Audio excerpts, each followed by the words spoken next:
All right, good morning, everyone. Thank you for coming out to Tribble Park here today. When I walked up and Matthew and I drove in, the first thing we saw was a rainbow, and how fitting that is for yet another park here. I think we've had a series of press conferences over the last month.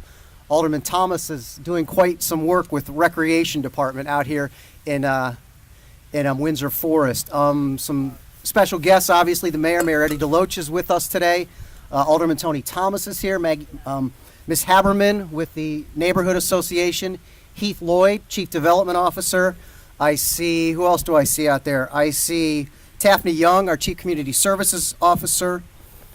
And our City Manager, of course, Rob Hernandez, making the trek. We can't thank you enough for that. Just a couple of quick tidbits about this place. I don't want to take too much from Alderman Thomas, but it is quite fascinating. This used to be a wastewater treatment plant back here. And Mr. Tribble died in 2003, and the very next year, it took 1 year to name the park, Tribble Park, but then 3 more years to even dedicate the park in 2007, and it went through a full rebuild as well. In July 2007, a sign unveiling for this park, and then in November of 2015, almost exactly 3 years ago, there was a ribbon cutting for the new playground here. Today, though, we're going to talk about a new amphitheater that's way out there to my left, and of course the new fountain here, and some other things that Alderman Thomas will tell you. But first I want to call up our Mayor, Eddie DeLoach, to say a few words. Good morning. This is beginning to be a habit. I know it's not one y'all don't mind having. Not at all. Can you hear? Not at all. This is terrible, isn't it?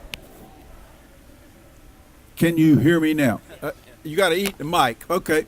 Anyway, what I was saying was this is beginning to be a habit coming out here with Tony out here to do these parks. That's one he enjoys doing, and this is a great, I know it's not an addition, but it's going to be an upgrade and all that we've got coming here and we've already done. And we're looking forward to seeing what it ends up being with that amphitheater and all of that. But I'll leave all that for Tony to talk about, but I'm glad to see everybody here, and if there's anything else we can do for you in the city of Savannah, just let us know. Thank y'all for being here today.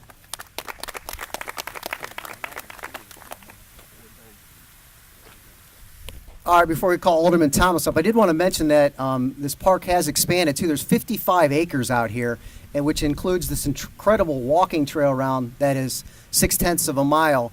And the lake takes up 1/5 of this park. So that obviously is the center core for the park. And we'll let Alderman Thomas tell you more about it. Yes. Thank you.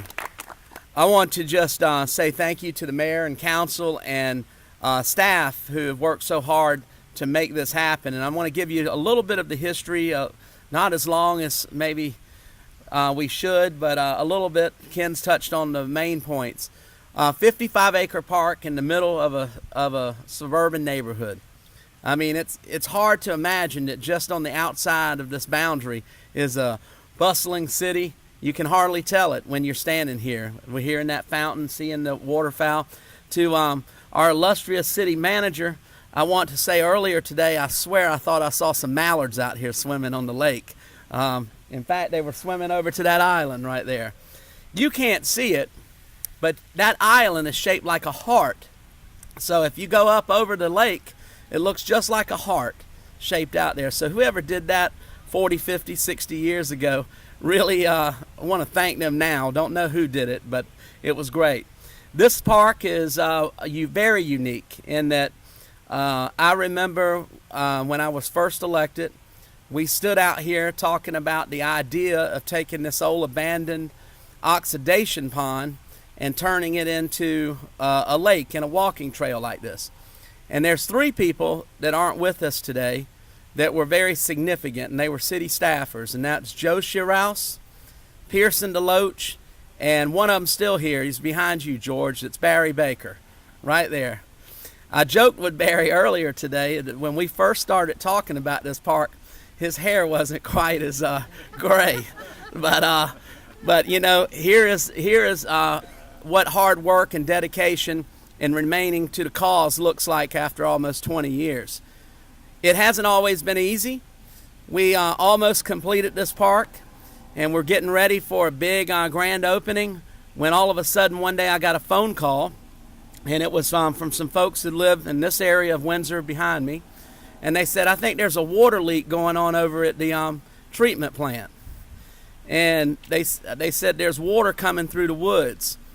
And about an hour later, there was cracking and there was noise like unreal, and the entire contents of this lake emptied into the neighborhood back there from a breach on that side of the wall.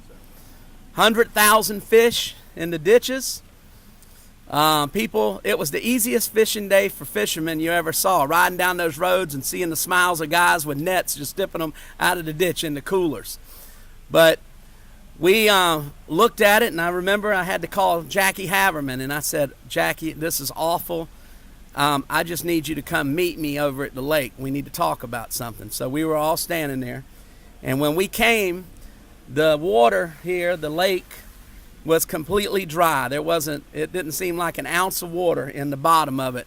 And it was we almost were in tears, because at that time we had put about $1 million into this project to rehab everything.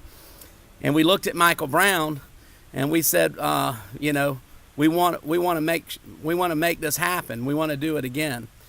So the staff met us with a positive response and said, we're going to make it right. We're going to secure that wall over there, and we rebuilt this lake. So that took us to the opening itself, and that took us to the Joseph J. Tribble sign unveiling. For those of you who may not know, Joseph J. Tribble was a very interesting individual himself. He was a resident of Windsor Forest. He was also appointed by President Ronald Reagan to the cabinet for Secretary of Energy.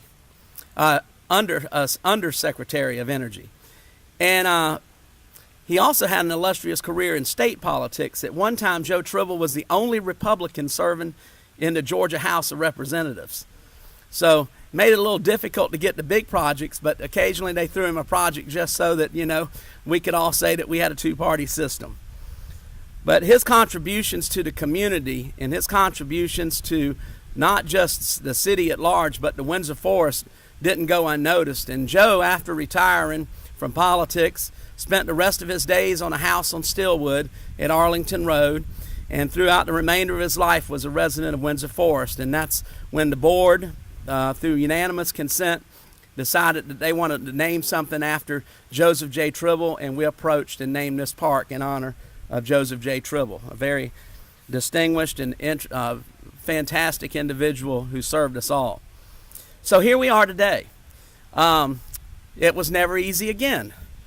We budgeted $410,000 for the Phase 2 improvements for this park. And over the course of 10 years, there were delays in planning, there were delays in financing, but finally we made it happen. And through hard work and commitment by Rob Hernandez and the help of the City Council, we slid that $410,000 into the capital fund to make these other improvements work. And that was the paved parking lot that you see over here. That is the security camera. That is the amphitheater, the flagpole in the back, and of course this beautiful fountain that's behind me. So those improvements, combined with what we had done in the past, have really kind of brought all of this to almost a finish. We've got some fine-tuning to do out here, but this park, by and large, is complete now. And it's getting used. I mean, you can see a fisherman here. Interesting. He's from another part of the city, but he loves to come over here and fish. And you see people walking here, and you see people on the playground, and they come for the ducks and everything else. So it's a great addition to have in our community. We're very proud of it.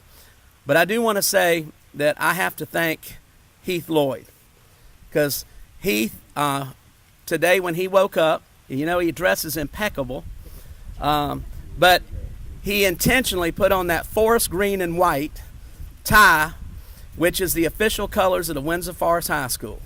So he knew he was coming to Windsor Forest today, and he dressed the part. So I want to thank him.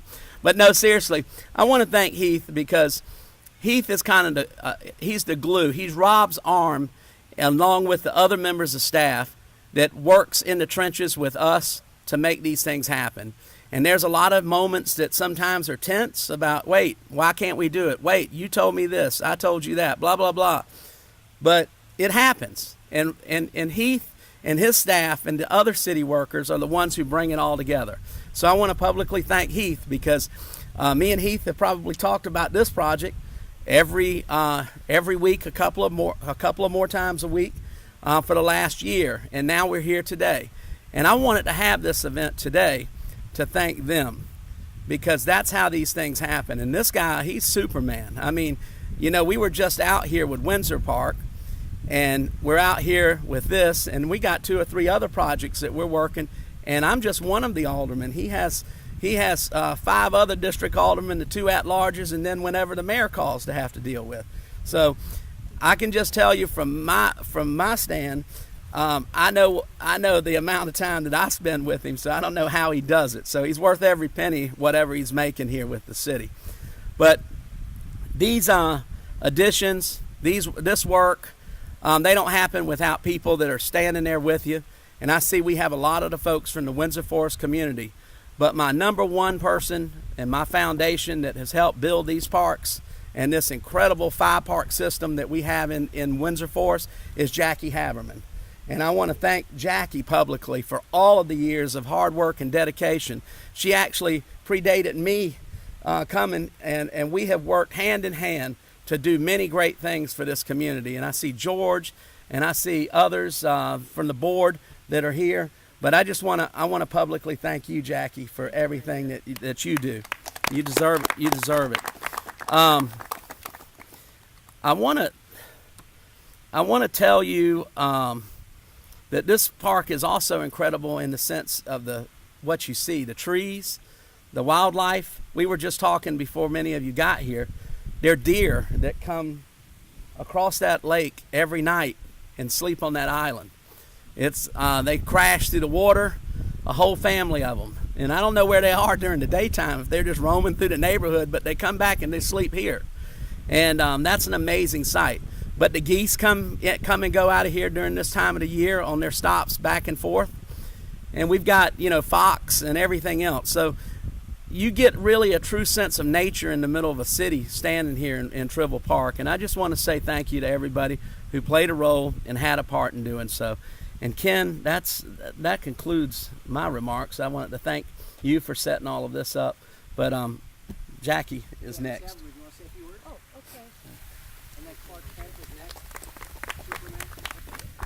Hey y'all, this is a beautiful day, and to think that the park is finished. As Tony was saying, he gave me a phone call. I think he was coming in on I-16. It was 6:15 on a Monday night. I was having a board meeting, and they were coming at 6:30, and he called and said, "Jackie, I've just had a phone call, and you've heard the rest." And the next morning we came over here, and if you look way back, the breach, Tony, what was it, 20 feet, 30 feet? What's that? How wide was the breach, 20 or 30 feet? It was big. I don't know. I'm not good at figuring out numbers for distance. But anyway, there we stood, and there was no water. And look what you see today. That's what we saw then. It was a real shock. But with the city, meaning all of you, from the council to Rob, to all of you going back in the very beginning with that council, etc., it made this happen. And I talked to the gentleman behind me that's fishing this morning. He comes from way the other side of Savannah. This park is for everyone. I always thought it was for the south side. I was really surprised to find out they come from all over. I can't thank you enough from all the citizens out here that this has happened. Thank you very much. Thanks. I do want to make mention, too, about the funding. The funding for the improvements was done so with SPLOST dollars. And the reason that I bring that up, and some of you may have heard this when we talked about Windsor Park, but that little penny that people pay, and sometimes don't even remember it, adds up into large dollars that allows us to do projects like this in neighborhoods. And 60% of these projects are funded by people who will never ever step into these parks. They're from people who visit, people who come in from out of town, spend money in our communities, and leave a little bit of extra money here that allows us to enhance and improve the quality of life for our residents. So the $410,000 that the additional $410,000 that was spent to improve this park, and I didn't make mention, but we have a security camera right there. That $410,000 is from that SPLOST penny, and it just shows you how far it goes. So remember that. Put that in your bank for next year when we come to you and talk about SPLOST 7, because it's very important to the community. And just to remember, too, that over half of that money is paid for by people who don't even live here, but people who visit here and leave a little bit of extra money here when they visit. Thanks. We've seen a lot of SPLOST projects too, 4 of them in the last month in this area. And I want to mention something else about Ms. Haberman and her staff at the Neighborhood Association.